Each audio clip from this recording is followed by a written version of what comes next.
Hello friends, ಟೆಕ್ಸ್ಟಾರ್ ಇನ್ ಕನ್ನಡ ಚಾನೆಲ್ಗೆ ಸ್ವಾಗತ. ಇವತ್ತಿನಲ್ಲಿ ಮುಂದೆ ಏನು ನೇಮಕಾತಿಗಳಾಗ್ತವೆ ಅದಕ್ಕೆ ಕರ್ನಾಟಕ ಸರ್ಕಾರದವರು ಇವಾಗ ಒಂದು ನೇಮಕಾತಿಗೆ ಸಂಬಂಧಿಸಿದಂತೆ ಮಾಹಿತಿಯನ್ನು ಬಿಡುಗಡೆ ಮಾಡಿದ್ದಾರೆ. ಏಜ್ ರಿಲ್ಯಾಕ್ಸೇಷನ್ಗೆ ಸಂಬಂಧಿಸಿದಂತೆ ಅದರ ಬಗ್ಗೆ ಸಂಪೂರ್ಣವಾಗಿ ತಿಳ್ಕೊಳ್ತಾ ಹೋಗೋಣ. ಅದಕ್ಕಿಂತ ಮುಂಚೆ ಚಾನಲ್ಗೆ ಸಬ್ಸ್ಕ್ರೈಬ್ ಮಾಡ್ಕೊಳ್ಳಿ, ಬೆಲ್ ಕೂಡ ಕ್ಲಿಕ್ ಮಾಡ್ಕೊಳ್ಬೋದು.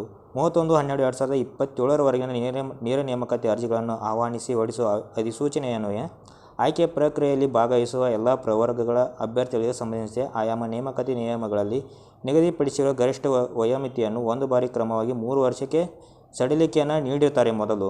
ಆದರೆ ಇವಾಗ ಅದನ್ನು ಮರುಪ್ರಶ್ನಿಸಿ ತುಂಬ ಜನ ಉದ್ಯೋಗಾಕಾಂಕ್ಷಿಗಳು ಮತ್ತು ಜನಪ್ರತಿನಿಧಿಗಳು ಮರುಪ್ರಶ್ನಿಸಿ ಒಂದು ಮನವಿಯನ್ನು ನೀಡುತ್ತಾರೆ, 5 ವರ್ಷಕ್ಕೆ ಅದನ್ನು ಸಡಿಲಿಕೆಯನ್ನು ಮಾಡಿ ಅಂತೇಳಿ.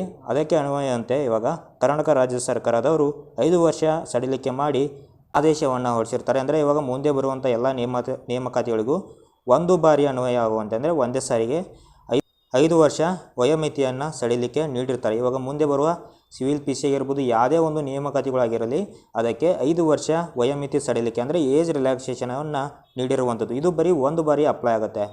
ಅಂದರೆ ಇವಾಗ ಯಾವುದೇ ಡಿಪಾರ್ಟ್ಮೆಂಟ್ಗಳಲ್ಲಿ ಅವರು ಒಂದು ಹುದ್ದೆಯನ್ನು ಕರೆದರೆ ಅದಕ್ಕೆ 5 ವರ್ಷ ಏಜ್ ರಿಲ್ಯಾಕ್ಸೇಷನ್ ಇಲ್ಲಿ ನಿಮಗೆ ಸಿಗ್ತಾ ಇರುತ್ತೆ ಸ್ನೇಹಿತರೆ.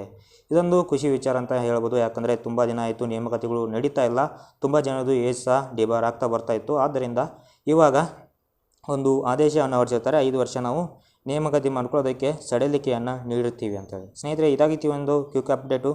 ಇದೇ ರೀತಿ ಅಪ್ಡೇಟ್ಗಳಿಗೆ ಚಾನಲ್ ಸಬ್ಸ್ಕ್ರೈಬ್ ಮಾಡ್ಕೊಳ್ಳಿ ಅಂತ ಹೇಳ್ತಾ ವಿಡಿಯೋನ ಮುಗಿಸೋಣ. ಜೈ ಹಿಂದ್, ಜೈ ಕರ್ನಾಟಕ.